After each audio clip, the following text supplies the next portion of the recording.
Hello everyone, welcome back to my channel, T-Star Bakings. Today's tutorial will be on how to make this super elastic, super silky fondant. This fondant can be used to cover a cake or to make any fondant decoration. This is the perfect fondant, guys. You do not need to buy any store-bought fondant. You can just quickly whip this up in your kitchen. So guys, follow me through as I show you how to make this magic happen.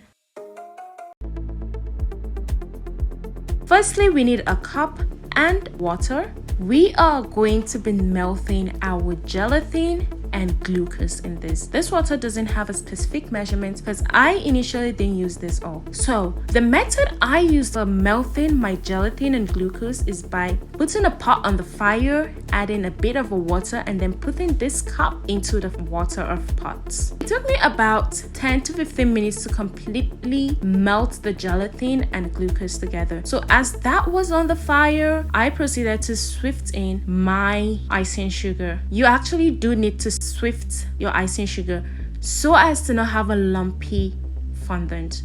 This is very important, guys. Make sure you do not skip this step.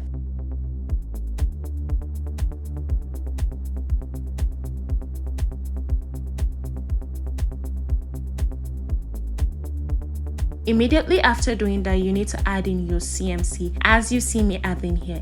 Guys, the full written recipe will be down below in the description box, but do make sure you check that out. After this, we have our melted glucose and gelatin ready. You have to let this rest for some minutes because you can't have the hot stuffs on your hand, right? And then proceed to start mixing your fondant. As you see me doing here, you need to add the water bit by bit. As I said before, I did not end up using the entire water in this cup. Guys, if this is your first time on my channel, please do not leave here without subscribing and also give this video a thumbs up. I would really appreciate that. It would literally make my day. You need to add in your icing sugar and this liquid together in the bowl and see them gummed together before proceeding this to your table. On your tabletop, you need vegetable shortening, guys. This is very important so as to not have your fondant sticking to the tabletop and your hands. So the vegetable shortening will be spread graciously on your table and on your hands several times as you knead this. You need to knead this for at least 10 minutes to have this soft, silky consistency, guys.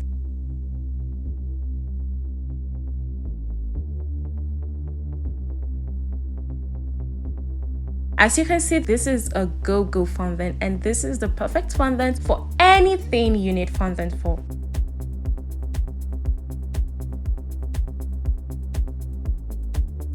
If you enjoyed this video, please give it a thumbs up. See you next time on my next video. I hope you really enjoyed this. Goodbye.